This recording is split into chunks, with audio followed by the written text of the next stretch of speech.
The coffee table held 3 manila folders, perfectly aligned. My mother-in-law Patricia sat across from me in what used to be our living room, flanked by her daughter Vanessa and brother-in-law Robert. My twins Emma and Ethan played with blocks in the corner, 5 years old, too young to understand what was happening. The documents are simple, Patricia said, sliding the first folder toward me. You sign over the rental properties to the family trust. We manage them properly. Everyone benefits. I'd inherited 4 residential properties from my grandmother 2 years before meeting David. Free and clear. Worth approximately $1.8 million combined. My name only on every deed, every tax document, every insurance policy. Those properties aren't marital assets, I said quietly. My attorney confirmed it last week. Vanessa leaned forward. Your attorney is bleeding you dry with fees. We're family. We're trying to help. The court-ordered monitoring app sat open on my phone, propped against a water glass. Screen facing me. Green light indicating active live stream.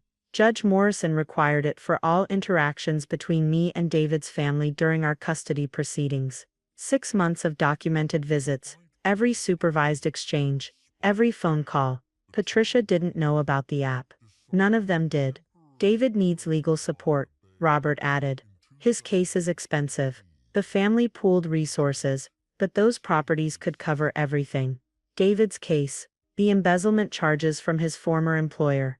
8 months of investigation, trial starting in 6 weeks. I'd filed for divorce 3 weeks after his arrest. Full custody of the twins. David's family blamed me for abandoning him during crisis.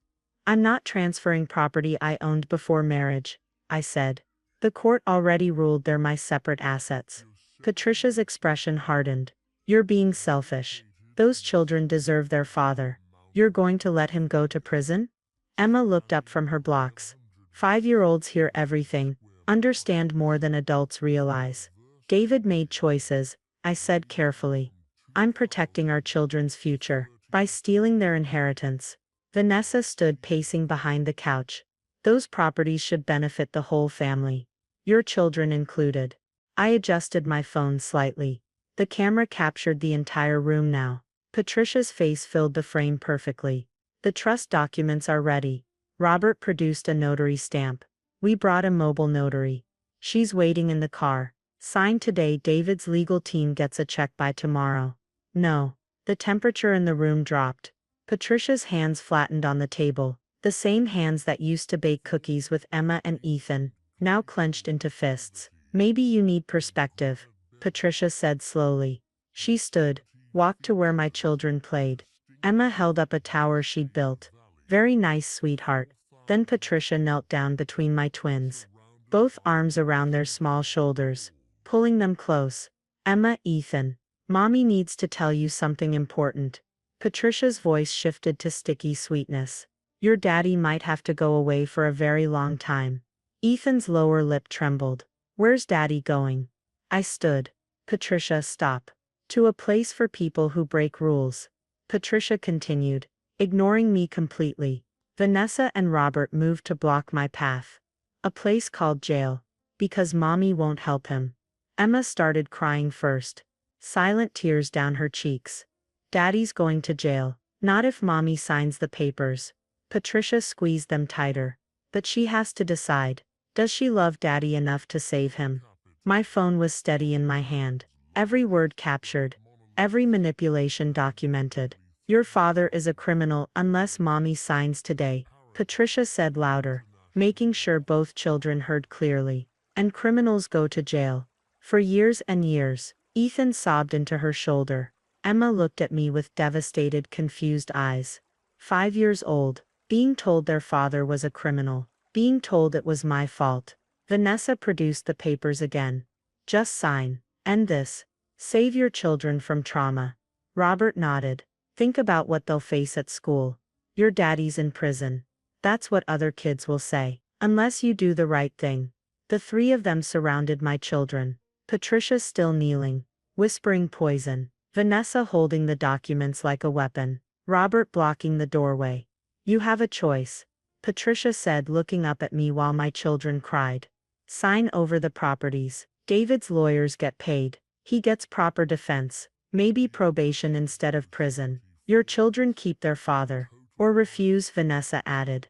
David goes to prison. Your children suffer.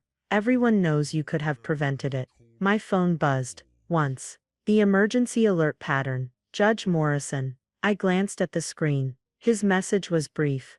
Emergency order issued. Bailiffs dispatched. Keep streaming. I need to comfort my children. I said evenly. After you sign. Patricia tightened her hold on Emma and Ethan. They need to see you make the right choice. My phone buzzed again. Different pattern. The court system's automated notification. Custody violation documented. Law enforcement en route. ETA 4 minutes. 4 minutes. I could keep them talking for 4 minutes. What exactly happens after I sign? I asked, walking slowly toward the coffee table. Patricia smiled. Victory in her eyes. The properties transfer to the family trust. We sell 2 immediately. Keep 2 as rentals. David's legal fund gets $900,000. His attorneys file new motions. Character witnesses. Family support, reduced charges. And my children. Keep their father. Vanessa said. That's what matters. I picked up the first document. Scanned it slowly. Transfer deed for the Maple Street property. My grandmother's first rental. Where she'd taught me about property management. Tenant relations, financial independence. This property generates $2,400 monthly. I said. That's their college fund. They won't need college if their father's in prison, Robert said. Sign it. Emma hiccuped through tears. Mommy, please help Daddy. My heart shattered. But I kept my voice calm. Sweetheart, Daddy's situation is complicated. Grown-up problems. You're making it complicated. Patricia stood suddenly, still gripping my children's hands. Sign the papers. Save your family. Or are you really this vindictive? Vindictive, I repeated. Because I won't give you $1.8 million in property I inherited before marriage. To save your children's father. Vanessa stepped closer. What kind of mother chooses money over her kids? 2 minutes. My phone lit up again. Judge Morrison's clerk. Officers arriving. Custody interference. Charges prepared. Let me see all 3 documents. I said, sitting down at the table. Playing for time. Patricia released my children. Moved to stand behind me. Looking over my shoulder. Emma and Ethan clung to each other on the floor. Faces red from crying. First property. Second property. Third property. Vanessa laid them out. Fourth one stays in your name. See? We're being fair. Fair. Stealing 3/4 of my inheritance and calling it fair. The notary needs to witness. Robert moved toward the door. Wait, I said. One question first. Patricia sighed. What? Did any of you actually believe this would work? Confusion crossed her face. What? The manipulation. The crying children. Telling 5-year-olds their father's a criminal. I turned to face her directly. Did you really think I wouldn't document this? Vanessa's eyes went to my phone. Still propped against the water glass. Still streaming. You're recording. Patricia's voice rose. Court-ordered monitoring app.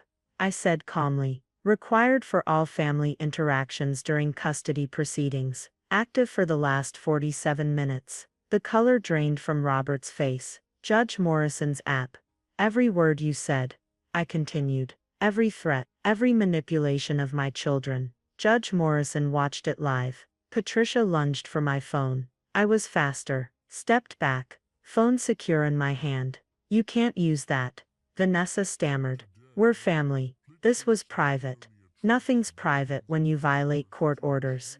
I said. Custodial interference. Psychological abuse of minors. Attempted fraud. The sound of car doors slamming outside. Heavy footsteps on the walkway. 4 bailiffs entered without knocking. The lead officer held a tablet, displaying Judge Morrison's emergency order. Patricia Miller, he asked. My mother-in-law backed against the wall. Yes, you're under arrest for custodial interference, violation of protective orders, and attempted coercion of a witness. He moved forward with handcuffs. This is insane. Patricia shrieked. I'm their grandmother. A grandmother who told minor children their father was a criminal to manipulate their mother. The officer said. Judge Morrison watched the entire incident via court monitoring system. The second officer approached Vanessa. Vanessa Miller, you're also named in the custody violation. We were just talking. Vanessa backed toward the kitchen. You participated in surrounding and intimidating the children. He read from his tablet. Assisted in psychological manipulation of minors. During court-ordered supervision period. Robert was already halfway to the door. The third bailiff blocked him. Robert Miller, you're not going anywhere. My children watched terrified and confused. As their grandmother was handcuffed, I knelt down, pulled them close. Grandma made bad choices, I said softly. The police are here to keep everyone safe. Wait, is Daddy really going to jail? Emma whispered. Daddy has separate problems, I said carefully. But you two are safe, always. The lead bailiff approached me. Ma'am, Judge Morrison wants to speak with you. He held out his tablet. Judge Morrison's face filled the screen. His expression grave. Mrs. Peterson, he said, I've reviewed the entire live stream. 47 minutes of documented custodial interference. Are your children physically harmed? No, Your Honor. Psychologically distressed. I'm ordering immediate psychiatric evaluation for both minors. I'm also suspending all visitation rights for the Miller family pending criminal proceedings. He paused. The properties they attempted to coerce you into transferring, those are confirmed as your separate assets. Yes, Your Honor. Inherited before marriage. My attorney filed documentation last month. Then I'm issuing a protective order covering those assets. No family member can approach you regarding property transfers. Violation constitutes contempt. His eyes hardened. Mrs. Miller, can you hear me? Patricia, hands cuffed behind her back, nodded mutely. You attempted to manipulate minor children to commit fraud, Judge Morrison said. You violated protective orders. You engaged in custodial interference during documented supervision. You'll face criminal charges for each count. The bailiffs led all three of them out. Patricia screaming about family loyalty. Vanessa crying about misunderstandings. Robert silent, defeated. I held my children as their voices faded. Emma still trembling. Ethan asking quiet questions I'd spend months answering in therapy. My phone buzzed one final time. Judge Morrison's clerk. Emergency custody hearing scheduled. Monday 9 a.m. Permanent protective orders recommended. I saved the live stream. 47 minutes. 14 seconds. Every word preserved. Every manipulation documented. Every violation captured. The manila folders still sat on my coffee table, unsigned. My properties remained mine. My children's inheritance protected. Patricia had wanted me to choose between money and family. She never understood I'd already made that choice. The moment I refused to let them weaponize my children, I'd chosen family. My family. Emma and Ethan. Safe, protected, and free from people who'd use their tears as leverage. I picked up my phone, opened my attorney's number. It's done, I said when she answered. You'll have the full recording within the hour.